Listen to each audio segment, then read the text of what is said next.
Вячеслав Михайлович, ну давайте экспромт. Давайте. Просто вопрос. Вот живет человек, живет, и вдруг задается вопросом, а правильно ли я живу? А как по-вашему жить правильно? Жить правильно. Ну, наверное, смотря в какой парадигме до этого жил человек. Ну, вот, например, если мы будем касаться каких-то там старославянских мотивов, то сразу же у меня первое всплыло, то есть жить по праве. Да, вот когда такие были понятия прав, явь, навь. В принципе, они существуют до сих пор в разных конфессиях. Вот эта традиция, или, скажем, традиция триединства. То есть, кого мы чтим? Обычно мы чтим своих духовных учителей и своих родителей. И в соответствии с этим люди в основном живут. То есть, обращаются часть себя к духовному, то есть, или к духовной стороне, обязательно к своим предкам, кто их в этот мир, собственно говоря, впустил.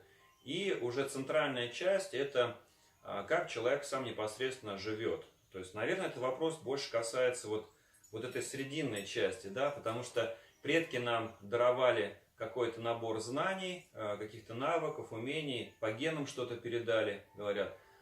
Человек занял, если обращаться к духовному, какую-то свою позицию в отношении, кому служить. Ну, вот тут у нас много разных конфессий существует.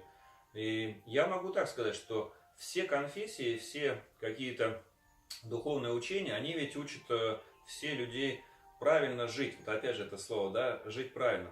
Что это включается? Ну, наверное, образ жизни, да, модель поведения человека.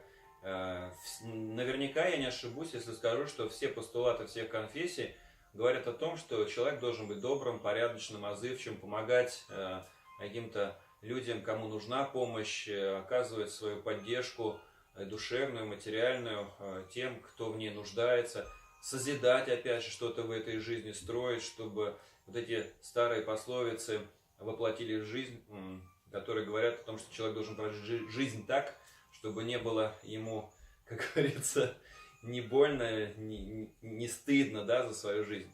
Обязательно, скорее всего, человек должен оставить после себя потомство, чтобы продлить свой род, чтобы он не прерывался. Ну, для этого тоже надо служить и духовным учителям, и кому он считает, естественно, и своему роду.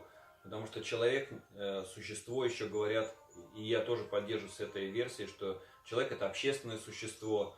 Поэтому замыкание не всегда хорошо для человека. Только, конечно, если он не принял свою вот эту стезю, что его вот это уединение служит определенным целям. С этой точки зрения продление рода, важная традиция. Но самое главное, да, это, наверное, образ жизни, поведения. Для меня, например, модель поведения заключается, вернее, складывается из таких моментов, как что ты ешь, тем ты проецируешься на окружающее пространство. Допустим, я не ем убиенную пищу, поэтому себя как бы выключил из этого процесса жертва и охотник. Я не выпиваю спиртосодержащих и другим людям рекомендую, что разум человека не должен быть замутнен. И, соответственно, вначале разум замутняется, потом и физическое тело умирает, потому что алкоголь вредит. Табакокурение – то же самое. Исключить вредные привычки. Тогда человек становится, открывается на окружающее пространство, он легко чувствует окружающее пространство. И тогда все его мысли, поведение становятся очень гармоничными в русле окружающего пространства. Вот я думаю, что это очень такие важные моменты. Ну а дальше, куда уже человека его путь, дорога заведет, наверное, в этом и будет заключаться индивидуальность его правильности жизни. Пожалуйста, он может быть тем или иным, каким-то еще другим. Но главное, наверное, модель поведения. Спасибо.